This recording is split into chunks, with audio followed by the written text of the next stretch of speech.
Salam alaikum. Bonjour à tout le monde. Dans cette vidéo, je vais vous présenter la deuxième partie de la correction du concours de médecine de Oujda 2017. Donc, partie 2 concerne la matière chimie. Donc, à la barakatillah. Question 21.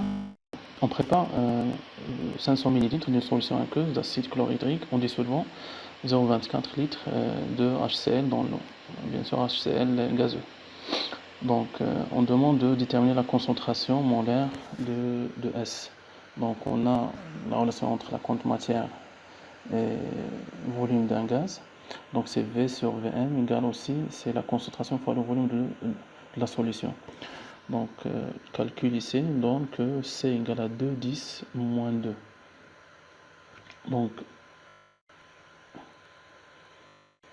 Donc la proposition A, elle est bien fausse. Donc, pour la proposition B, le pH est égal à 1,7. Donc, on va déterminer le pH. Donc, normalement, le pH, c'est moins log de H3 au plus. Avec ici, la concentration des ions H3+, c'est la concentration C du soluté. Donc, C ici, on a déterminé l'expression, la valeur de C, donc c'est 2,10 moins 2 mol par litre. Donc, le pH égale à moins log de 2,10 moins 2. Donc, comme donné, le log de 0,02, c'est 1,7. Donc, le pH égale à 1,7. Donc, la bonne réponse ici, c'est la réponse B. Question 22. Une solution aqueuse S est constituée à partir de 10 ml de chacune des solutions suivantes. Donc, on a l'acide éthanoïque, donc l'éthanoate de sodium, l'acide benzoïque, benzoate de sodium. Donc, C1, C2, C3 et C4. Donc, on demande le système évolue dans le sens de la formation de l'acide benzoïque. Donc, ici, on va écrire les équations de la réaction de l'acide éthanoïque avec l'ion benzoate. Donc, le sens d'évolution spontanée, donc l'équation de cette transformation, donc c'est CH3COH plus C6H5CO-, donne CH3CO- plus C6H5COH. Donc, la constante d'équilibre. Donc, pour déterminer le sens d'évolution, on doit connaître premièrement la constante d'équilibre. Donc, la constante d'équilibre, c'est K, donc les produits sur les réactifs. Donc, on va multiplier par H3 plus et diviser par le H3 plus. Donc, on obtient ce produit. Donc, ça, c'est Ka1, c'est H3OH. Et ça, c'est l'inverse de Ka1. Donc, ça, c'est Ka1 sur Ka2. Donc, par calcul, ici, donc c'est 1,78 sur 6,31. Donc, on peut l'arranger comme 17,8 sur 63,1. Donc, ce rapport, il est donné. Donc, c'est à peu près 0,28. Alors, donc on peut calculer ici le quotient de réaction initiale. Donc, QR ici est la même chose. Donc, on a la concentration de CH3CO- c'est C2 fois C3, l'acide benzoïque, sur C1 fois C4. Donc, ça donne 0,02. Donc, on peut constater que le QRI il est inférieur à K. Donc, le système évolue dans le sens direct, sens de la formation de l'acide benzoïque. Donc, la proposition A, elle est correcte. Donc, la bonne réponse ici, c'est A. Question 23. On prépare un ester E à l'aide d'un mélange d'acide méthanoïque et du propane-1-ol avec quelques gouttes de l'acide sulfurique. Donc, première expérience, on mélange 0,24 mol d'acide méthanoïque et 0,24 mol de propane-1-ol. À l'équilibre, le système contient 0,16 mol d'ester. Donc, deuxième expérience, quand l'équilibre est atteint, dans la première expérience, on ajoute 0,24 mol de propane-1-ol. Donc, l'ester formé, donc proposition 1. L'ester formé est le propanoate de méthyle. Normalement, c'est le méthanoate de propyle. Donc, proposition 1, elle est fausse. Le rendement de la première expérience est R1 égale à 33,3%. Donc, on va le... Donc, le rendement de la première expérience, donc c'est N ester sur N max. Donc, le N ester formé, c'est 0,16 mol. Le Nmax c'est 0,24, donc c'est 16 sur 24, donc c'est 2 sur 3, qui est égal à 0,67, donc c'est 67%. Donc la proposition B elle est fausse. Proposition C, le quotient de réaction initiale dans la deuxième expérience il est égal à 1. Donc on va le vérifier. Donc le quotient de réaction initiale dans la deuxième expérience. Donc on a le tableau d'avancement. Donc pour l'équilibre 1, on a la quantité de matière de l'acide, c'est 0,24 moins 0,16, donc c'est 0,08 mol. De même pour l'alcool, et l'ester formé égale à la quantité de matière de l'eau, donc c'est 0,16, 0,16. Donc l'état initial de la deuxième expérience, donc on a ajouté 0,24 mol de l'alcool. Donc il reste donc 0,08 mol de l'acide, 0,32 mol de l'alcool, 0,16 et 0,16 pour l'eau et l'ester. Donc si on calcule le quotient de réaction initiale, donc c'est 0,16 fois 0,16 sur 0,08 fois 0,32. Donc en arrangeant ce calcul, on obtient c'est 16 au carré. Ils nous ont donné que 8 fois 32, c'est 16 au carré, donc c'est 1. Alors, QR est égal à 1, donc le quotient de réaction initiale dans la deuxième expérience, il est égal à 1. Donc la bonne réponse ici, c'est la réponse C. Donc question 24. On réalise le montage ci-contre. Donc on a comme donné lorsqu'une lame de zinc est plongée dans une solution de sulfate de cuivre 2 et se recouvre d'un solide rougeâtre, c'est-à-dire qu'il y a un dépôt du cuivre sur le zinc, c'est-à-dire que le zinc donne des électrons aux ions Ce2+, donc il s'oxyde, donc Zn s'oxyde, on donne des électrons aux ions Ce2+, et le Cu2+, il se réduit, donc il y aura un dépôt du cuivre sur le zinc. Aucune observation n'est à mentionner lorsqu'on plonge une lame de cuivre dans une solution de chlorure de zinc. Donc, il y a les deux demi-équations qu'on peut rencontrer dans cette expérience. Donc, le Cu2+ se transforme en Cu et le Zn se transforme en Zn2+. Donc, pour la proposition A, il y a oxydation du zinc à la cathode, donc c'est faux. Donc, normalement, l'oxydation se fait à l'anode. Il y a réduction du zinc à l'anode, donc c'est faux. La réduction se fait à la cathode. L'électrode du compartiment 2 est la cathode. Donc, compartiment 2, donc c'est le zinc, donc c'est l'anode. Il y a oxydation du cuivre à l'anode, donc c'est faux. Il y a oxydation du zinc à l'anode. Donc A est le pôle positif de la pile, bien sûr. Donc le cuivre ici, c'est le pôle positif. Donc la bonne réponse ici, c'est E. Question 25. On prend les mêmes données de la question précédente, c'est-à-dire question 24. Donc proposition A, la masse totale du système diminue avec l'évolution de ce dernier car la masse du zinc diminue. Donc c'est faux. La masse totale du système, elle reste constante, ne change pas. B, le compartiment 2 se concentre en ion Cu2+. Donc le compartiment 2, donc c'est faux. Donc compartiment 2 se concentre en ion Zn2+. Proposition C, la masse du cuivre reste constante. Donc il y a un dépôt du cuivre ici. Donc la masse augmente, la masse du cuivre augmente. Donc c'est faux.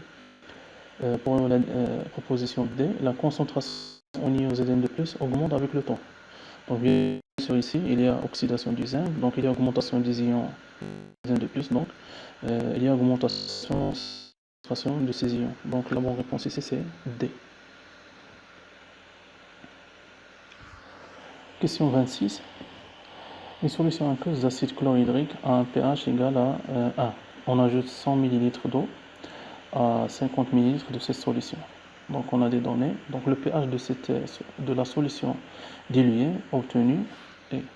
Donc on va utiliser la relation de la dilution. On a la concentration initiale des ions H3O+, c'est la concentration de l'acide chlorhydrique. Donc H3O+ égale à C, qui est égal à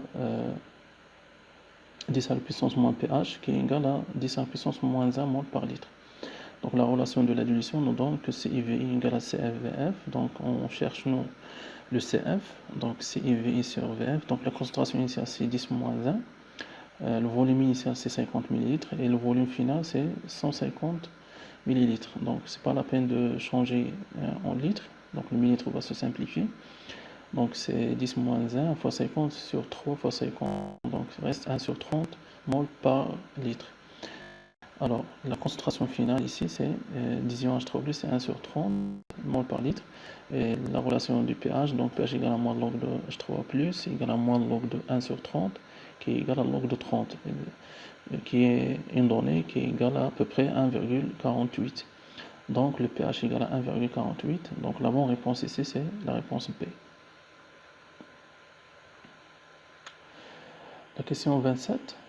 Les courbes 1 et 2 correspondent aux deux réactions 1 et 2 qui ont été réalisées avec les mêmes réactifs. Dans une expérience, on a fait varier la température. Donc normalement, la température est un facteur cinétique qui n'affecte pas l'état final. Donc, elle affecte seulement la vitesse, mais n'affecte pas l'état final. Dans l'autre, on a fait varier la concentration initiale d'un réactif. Donc, cela montre que, d'après ces données, que la figure A concerne l'expérience de la variation de la concentration, parce que l'état final est différent. Et celle de la figure B donc, correspond à l'expérience de la variation de la température. Donc, les propositions ici, donc la figure B correspond à l'expérience de la variation de la concentration d'un réacteur, donc c'est faux. Dans la figure B, la courbe 1 correspond à la réaction lente. Donc la courbe 1, c'est la plus rapide que 2. Donc 1 arrive à l'étape finale plus vite que 2, donc elle est plus rapide. Donc pour la proposition C, dans la figure B, la courbe 2 correspond à la réaction pour laquelle la concentration, donc on a dit que ça, elle correspond à l'expérience de la variation de la température, donc c'est faux. Dans la figure B, la courbe 1 correspond à la réaction pour laquelle la concentration d'un réactif limitant est la plus grande aussi.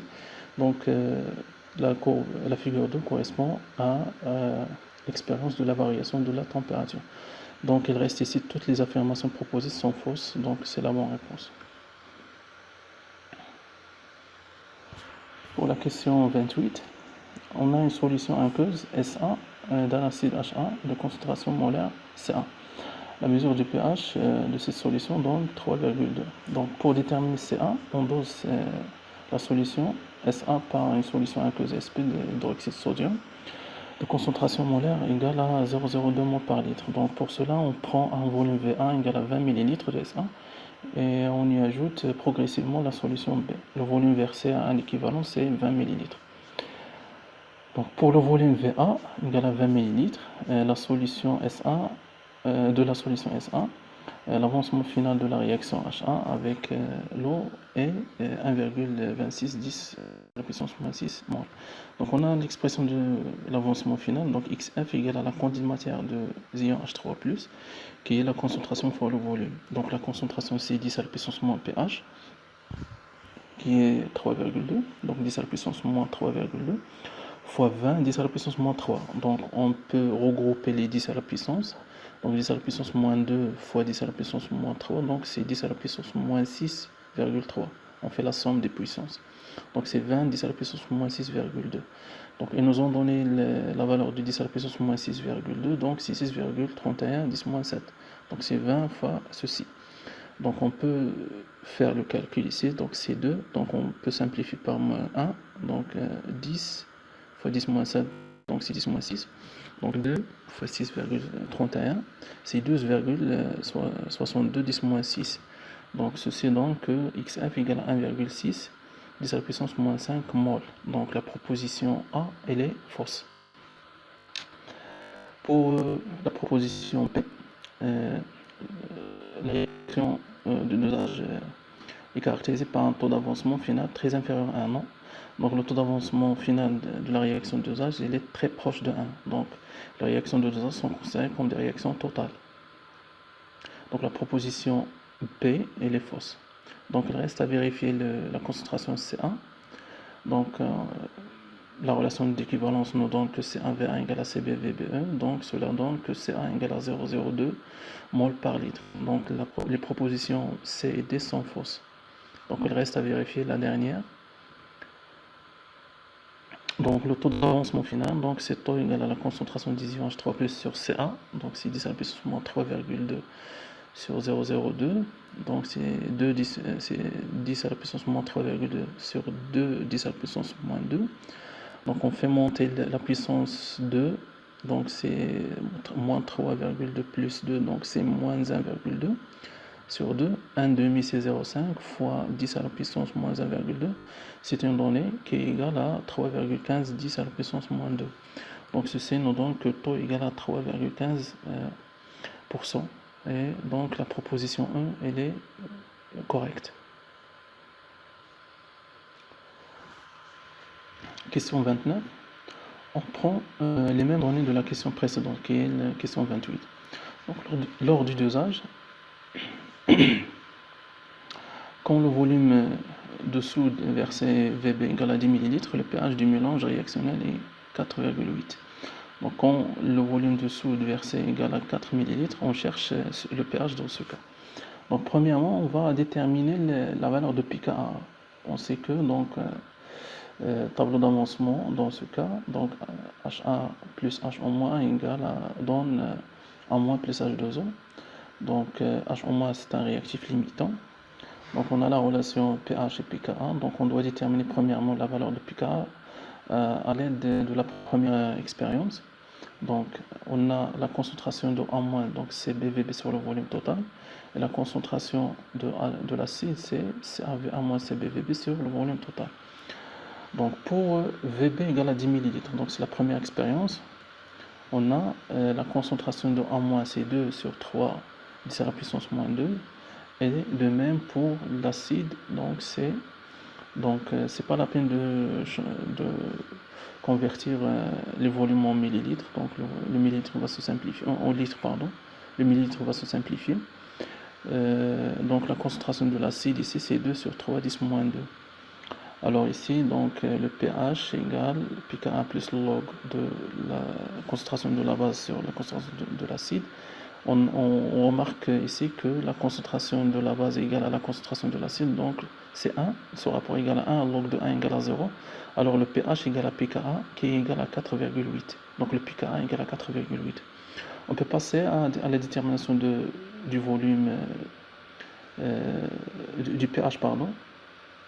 Pour VB égale à 4 ml, on va calculer de même les concentrations de A- et de AH.